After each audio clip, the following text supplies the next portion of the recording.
Up. Oh, Trump's back on his phone, and it's chaos again. Imagine that. Former President Trump, solo on Truth Social, hits post, and suddenly the world inches closer to another Middle East flashpoint. His demand, unconditional surrender from Iran. His reward, a dismissive smirk from Tehran, has been warmonger. What happens next? Surprise AI deepfakes and missiles, launching a tit-for-tat rocket war. But is this theater, or prelude, to something much bigger? In this video, we're diving into the heart of the matter. How did we get from fiery Trump tweets to overlapping missile volleys? Where is ChatGPT's AI taking us, with its crystal ball analytics on U.S. involvement? Can Israel really obliterate Iran's nuclear setup? And most importantly, how does this all end? Stick through with me. We're peeling back the headlines, exposing the spin, and grounding it all in data AI analysis and brutal candor. Let's rewind. In a move that shocked few but shook many, Israel launched a full-scale air raid on Iranian soil. Not symbolic, not targeted. This was a strategic brawl: nuclear sites, command hubs, oil depots, even downtown Tehran. Why now? Bibi Netanyahu has long sounded the alarm about Iran's nuke ambitions. 2005, 2012, 2018, each time with the same mantra. But this operation was different. It had teeth: precision bombs, real damage, real targets, Iran's counterattack. Missiles and drones raining down on Tel Aviv. Haifa oil terminals, their hypersonic capability possibly in play. Not just Israel, but the wider axis erupted. Yemen's Houthis launched barrages from the south, while militias in Iraq and Syria stirred unrest. Why all this? Netanyahu needed a shield: political redemption via strike. Iran needed cohesion, showing strength to a teetering domestic front and a faltering economy. So yes, this war is real beyond sight. Beyond Fox's kinetic, brutal, and dangerous. Close to escalation. On one level, yes, Israel's course of action is logical. Iran has funded Hezbollah Hamas proxies in arenas across the region. They've vocally spouted destruction. They're deep into uranium enrichment. From Israel's POV, stopping a nuclear weapon before it exists is defense of its survival.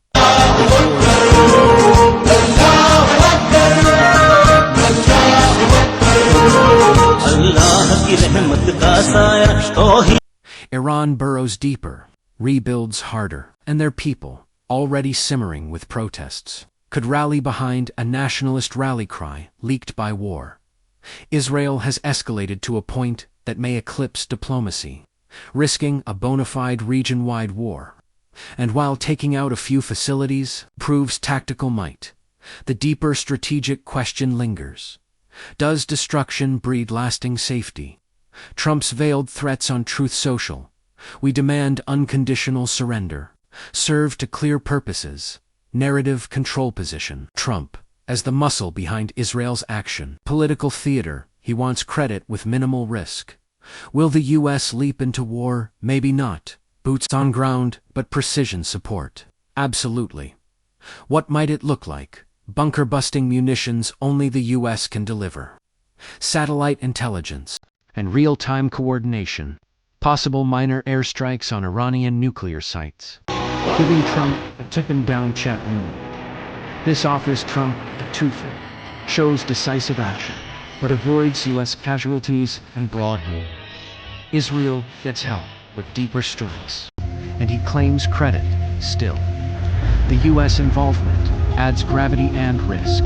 If Tehran truly responds at scale, the Middle East could combust. Leveraging AI's pattern recognition and geopolitical weight. Phase 1, short, sharp shock, Israel bombs.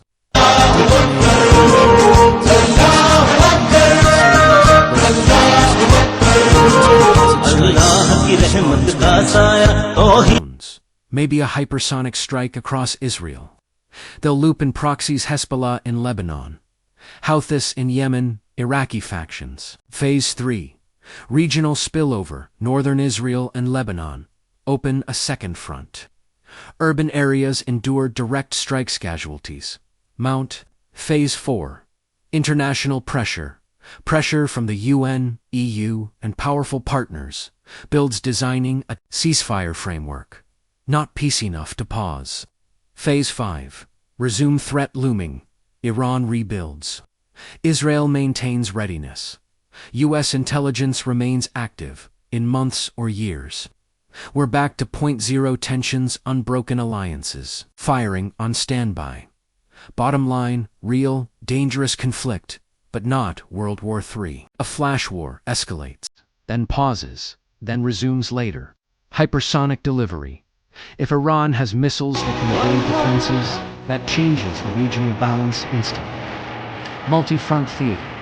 Israel's dance with Lebanon, Syria, Gaza. These fronts expand conflict unpredictably. Domestic fracturing. Economic pain in Iran may unite the people behind war rhetoric, not weaken support for their regime. Therefore, the risk isn't tomorrow's nuclear war. It's a month-to-month clash where the global order treads a razor's edge. Next step, I'm prepping the full 5,000